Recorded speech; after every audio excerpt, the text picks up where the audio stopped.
Blasphemy cases کے حوالے سے انجینئر محمد علی مرزا کی مفلوق الحال ایمانی غیرت ملاحظہ کریں۔ قریب لوگ اڈیالہ جیل میں قید ہیں، جن میں سے میجورٹی لوگ جو ہیں وہ ناحق ہیں، اور جن کو یہ حق والا سمجھتے ہیں وہ بھی گستاخی نہیں کی ہوئی انہوں نے، وہ بس آپ سمجھ لیں ڈی ٹریک ہوئے ہیں اپنی شہوت کے پوائنٹ آف ویو سے۔ ان کا مقصد توہین کرنا نہیں تھا، میں اشارتاً گفتگو کر رہا ہوں، ان کا منظریہ انٹینشن یہ نہیں تھی۔ کسی شخص کی ایمانی حمیت اور غیرت کا معیار کیا ہو سکتا ہے کہ وہ اعلانیہ یہ موقف اختیار کرے کہ اگر کسی فرد نے نبی اکرم صلی اللہ علیہ وآلہ وسلم، ازواج مطہرات، اہل بیت اطہار و صحابہ کرام رضوان اللہ اجمعین کی شان میں گستاخی کی ہو، مگر وہ گستاخی اس نے اپنی شہوانی خواہشات کے زیر اثر کی ہو، تو اس کے فعل کو محض اس تناظر میں دیکھا جائے کہ وہ شہوت کی وجہ سے بھٹک گیا اور اس کا مقصد توہین کرنا نہیں تھا۔ یہ کارنامہ کسی اور کا نہیں بلکہ دیسی لبرلز کے فرنٹ مین انجینئر محمد علی مرزا کا ہے، کہ جنہوں نے اپنے حالیہ ویڈیو میں اڈیالہ میں پابند سلاسل پورنوگرافک بلاسفیمی کیسز میں انڈر ٹرائل ملزمان کے حوالے سے یہ ہرزہ سرائی کی ہے۔ اس حوالے سے کیسر احمد راجہ صاحب نے برملا انجینئر محمد علی مرزا کو غیرت سے محروم اور ان کے اسٹوڈنٹس کو بھی براہ راست کھلے الفاظ آڑے ہاتھوں لیا ہے۔ یہ کہہ رہا ہے کہ جن لوگوں نے توہین کی ہے ان کا منظر ایسا نہیں تھا، وہ شہوت کی وجہ سے ایسے چلے گئے۔ اس کو جب لوگ کہتے ہیں نا یہ بغیرت آدمی ہے، تو اس کو تکلیف ہوتی ہے، اس کے اسٹوڈنٹس کو تکلیف ہوتی ہے کہ یار آپ ایسی لینگویج استعمال نہ کیا کریں۔ معاذ اللہ ثم معاذ اللہ، قرآن کے اوپر مشت زنی کرنا، انزال کرنا، اس کے ویڈیوز بنانے، وہ ویڈیوز پھر سوشل میڈیا پہ شیئر کرنے، اور جب وہ لوگ گرفتار ہوں تو وہ قرآن کے نسخے بھی برآمد ہونے، جن کے ڈی این اے ٹیسٹ ہونے اور وہ میچ کرنے، اور یہ کہتا ہے ان کی نیت نہیں تھی۔ نبی علیہ السلام کی والدہ ماجدہ کے بارے میں ان کے ناموں کے ساتھ یہ ہو رہا ہے۔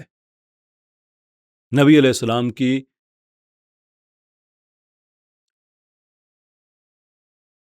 وہ شخصیت کے نبی علیہ السلام استقبال میں کھڑے ہو جایا کرتے تھے، ان کے نام کے ساتھ ہو رہا ہے۔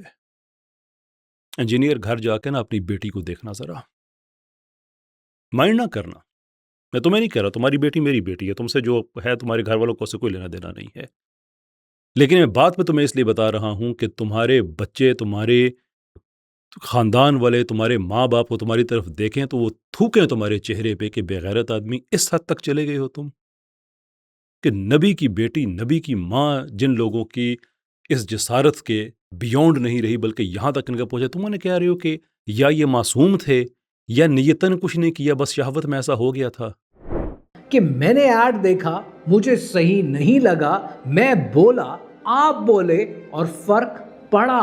اس میں کوئی دو رائے نہیں کہ اکثر اوقات ریاستی ادارے سیکولر یا لبرل نظریات سے متعلق معاملات میں مؤثر قانونی کارروائی نہیں کر پاتے، جس کی وجہ سے بعض حلقوں میں یہ احساس پیدا ہوتا ہے کہ ایسے معاملات میں قانون بے بس ہے اور ایک سادہ مسلمان صرف آہوزاری ہی کر سکتا ہے۔ حالیہ دنوں میں نظریہ پاکستان، دی ریوائولسٹ اور کیسر احمد راجہ کی طرف سے توہین آمیز مواد پر جیو نیوز کے خلاف کارروائی اور امتنان احمد کی جانب سے فانٹا کے لغو اشتہار کے خلاف آواز اٹھانے پر قانونی اداروں کی طرف سے ایکشن کرنا یہ ظاہر کرتے ہیں کہ اگر مناسب قانونی راستہ اختیار کیا جائے تو موجودہ قانونی نظام کے اندر رہتے ہوئے بھی مؤثر کارروائی ممکن ہے۔ اسی حوالے سے امتنان صاحب کچھ یوں مخاطب ہوئے۔ وہ فکر اس بات پر کہ جب میں نے یہ ریل بنائی تھی تب مجھے نہیں پتا تھا کہ پیمرا کال کرے گا، مجھے نہیں پتا تھا کہ ایک ایسی کمپنی جس کا گلوبل سکیل ہے، جس کا بلینز آف ڈالرز کا مارکیٹ کیپ ہے، وہ فرق محسوس کر کے پاکستان میں اپنے ایڈ کو بدل دے گی۔ مجھے تو نہیں پتا تھا کہ اتنی تبدیلی آ جائے گی،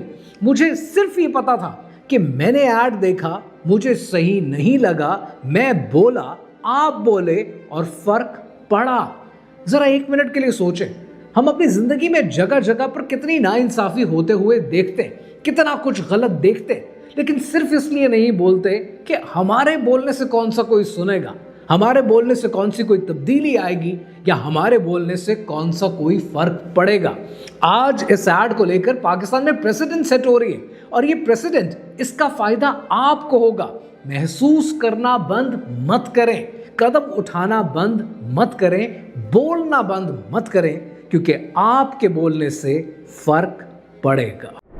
آر سی ایم کے نمائندگان کی لغویات ملاحظہ کرتے ہیں۔ کوئی شخص توہین کا ارادہ رکھتا ہے، توہین کا ارتکاب ہوتا ہے اس سے، اس کا فیصلہ اس شخص نے کرنا ہے۔ وہ یہ بتائے گا کہ میں توہین کی غرض سے یہ کام کر رہا ہوں، پاکستان میں جہاں توہین مذہب اور توہین رسالت سے متعلق مسائل تیزی سے سر اٹھا رہے ہیں، وہیں ایک مخصوص حلقہ یہ موقف اختیار کر رہا ہے کہ کسی بھی توہین آمیز فعل کے تعین میں الفاظ اور عمل نہیں بلکہ توہین کرنے والے کی نیت کو دیکھا جائے۔ اس بیانیے کے ذریعے سے پاکستان میں توہین سے متعلق قوانین کی گرفت کو کمزور کرنے کی کوشش کی جا رہی ہے، جس کے باعث غالب امکان ہے کہ پاکستان میں بلاسفیمی کا کبھی نہ تھمنے والا سلسلہ شروع ہو جائے گا۔ جہاں حسن صاحب اس حوالے سے RCM کا نظریہ پیش کرنے میں کوئی کسر اٹھا نہیں رکھتے، وہیں دربار رسالت کے مصریوں نے بھی ان کی درست طریقے سے لفظی درگت بنائی۔ اسی حوالے سے صارفین نے کچھ یوں تبصرہ کیا۔ ایک صارف نے کہا، یہی فتنہ غامدیت کی جڑ ہے، کسی کے عمل سے توہین رسالت ہو وہ اقرار نہ کرے، لعنت آپ کی سمجھ پر اور آپ کے ماننے والوں پر، آپ علمی جاہل ہیں اور کچھ بھی نہیں۔ ایک اور صارف نے کہا، کیسی بکواس ڈیفینیشن کر رہا ہے بے وقوف انسان، ایک بندہ تیری ماں بہن بیٹی کو چھیڑے اور پھر کہے کہ میرا غلط مطلب نہیں تھا تو کیا تم معاف کر دو گے؟ ایک اور صارف نے کہا، اگر کوئی شخص کسی کو گولی مار دے اور کہے کہ میرا ارادہ ڈرانا تھا نہ کہ جان سے مارنا تو کیا قتل بری ذمہ ہو جائے گا؟ ایک اور صارف نے کہا،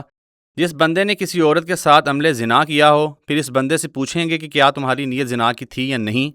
حیرت انگیز بات ہے کہ ایمان کی کمزوری بھی نہیں کہہ سکتا۔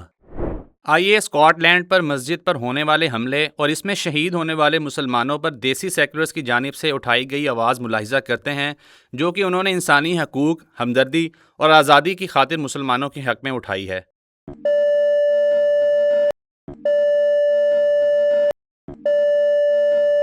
دنیا میں جب بھی کسی فرد یا گروہ پر حملہ ہوتا ہے اور محض یہ تاثر پیدا کیا جاتا ہے کہ اس واقعے میں مسلمان ملوث ہیں، تو پاکستان کے دیسی لبرل اور سیکولر حلقے انسانی حقوق، رواداری اور انصاف کے حق میں اور اسلام و مسلمانوں کو متشدد ثابت کرنے پر بھرپور آواز بلند کرتے دکھائی دیتے ہیں۔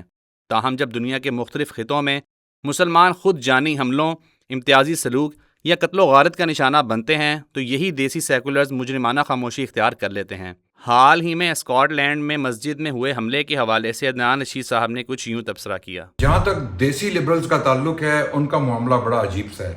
وہ ہیومن رائٹس کی بات کرتے ہیں، انسانی حقوق کی بات کرتے ہیں، اور جب مسلمانوں کے انسانی حقوق پامال ہوتے ہیں مغربی دنیا میں، جب مسلمانوں پہ حملے ہوتے ہیں، مسلمانوں کی مساجد کو جلایا جاتا ہے، یا فلسطین میں انسانی حقوق کو تباہ و برباد کیا جاتا ہے اسرائیل کی طرف سے، تو یہ دیسی لبرل، خاص طور پہ جو پاکستان میں بسنے والے دیسی لبرل ہیں، ان کی آواز بھی نہیں نکلتی۔ کبھی بھی نہیں سنا کہ یہ روڈوں پہ آ کے انہوں نے کوئی پروٹیسٹ کیا ہوں کہ فلسطینیوں کے خلاف ظلم ہو رہا ہے، یا جس طرح کے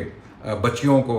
یا بچوں کو مارا جا رہا ہے، جان بوجھ کے مارا جا رہا ہے۔ سنائپرز جو فوجی ہیں، اسرائیلی فوجی، وہ نشانہ لے کے بچوں کو مارتے ہیں، ان کی آواز بھی نہیں نکلتی۔ انہوں نے کبھی بھی ہمیں جو ہے وہ اپروچ نہیں کیا، ہماری طرف نہیں آئے، یا ہم سے یہ نہیں کہا کہ ہم آپ کے ساتھ مل کے کام کرتے ہیں۔ آپ کے حقوق کو پامال کیا جا رہا ہے مغربی ممالک میں، جس طرح کہ برطانیہ میں مسلمانوں کو بہت سخت شدید چیلنج کا سامنا ہے۔ ریسزم، اسلاموفوبیا یعنی اسلام کے خلاف نفرت، مسلمانوں کے خلاف نفرت، عورتوں کے حجاب کھینچے جا رہے ہیں، مسجدوں پہ اٹیکس ہو رہے ہیں، جلایا جا رہا ہے مساجد کو، اور یہ سب کا سب اسرائیلی لابی، زائنسٹ لابی کر رہی ہے۔ لگتا یہ ہے کہ دیسی لبرلز کے تانے بانے کسی طرح اسرائیلیوں کے ساتھ ملتے ہیں۔